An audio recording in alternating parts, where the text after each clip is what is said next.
Now that I have covered a lot of group theory and out of Gaussian, and I'm at some point we'll move on to ring theory, rings and fields and a little bit of the Galois theory that's discussed in Gaussian. I've been looking for what follows what I'm working on now, and this is one of those books. It's supposed to be a classic. I don't know that for a fact, but reading from it, it looks really tight. It reminds me of Baby Rudin, Atiyah and MacDonald, Commutative Algebra. Very thin book. It's printed. It looks like it's printed. Yes, I actually know this for a fact. I'm being silly. This is an Indian print. It's probably printed at the same facility where the Baby Rudin Indian print editions are printed. And so let me show you the table of contents. Rings and ideals, modules, rings and modules of fractions, primary decomposition,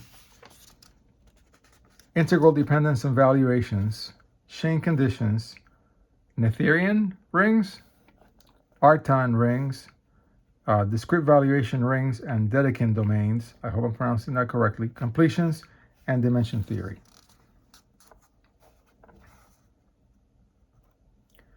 So this looks like the bridge between, I hope I'm saying it correctly. Again, hit me in the comments. I'm probably going to say some really stupid things in this particular video because this is way above my current level of understanding of mathematics. It looks like this book is a tie-in to, so you would do abstract algebra, commutative algebra, algebraic geometry. Correct me in the comments if I'm wrong. But yeah, he mentions Grothendieck.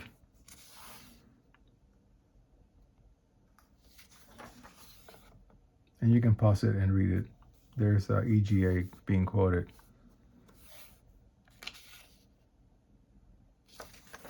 Yeah, so one thing that I noticed about this book, as I page through it and read little parts of it that are in English and not in math, is it's tight and it discusses the concepts in a sort of like really well thought out way. And so if I read the first paragraph of every chapter, it even for somebody who has not learned this material, has not mastered this material, it reads approachable and well thought out. That's, when I read through it, I'm like, it reads well thought out. And I don't know if I'm qualified to even say that, but that just happens to be what I think.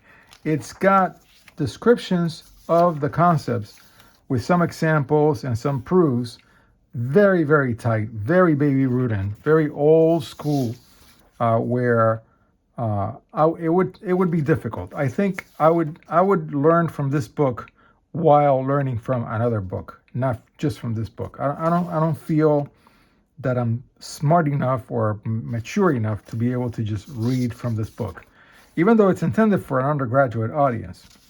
But one thing that I noticed that I really, really like is it's got a boatload of problems. I think the problems to concept density in this book is fantastic. And in my case, I'm all about the problems. At least attempting them, maybe not getting them right. Yeah, so look at that, problems for chapter 1.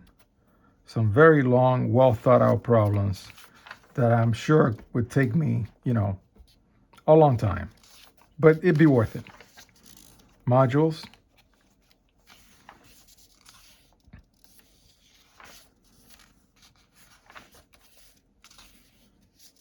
Yeah, I would have to go back and I would have to use other books for some of these concepts, I believe. I could be wrong.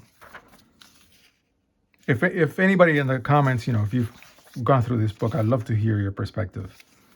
Yeah, look at how many exercises there are. Really like that. I do have another commutative algebra book, and I'll be making a separate video about it. I think once I get around to commutative algebra, I would definitely be doing some other book.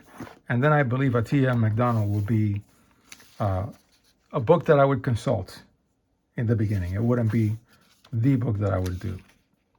Just because I don't believe these older books were just not, they weren't thinking about people like myself when they wrote these books.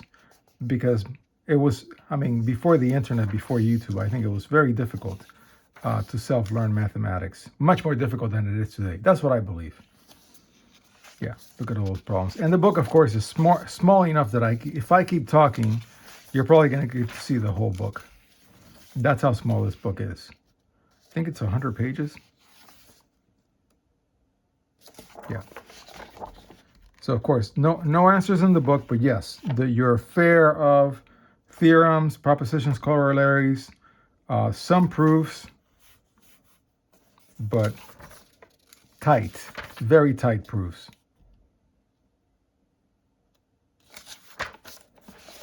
And then the back matter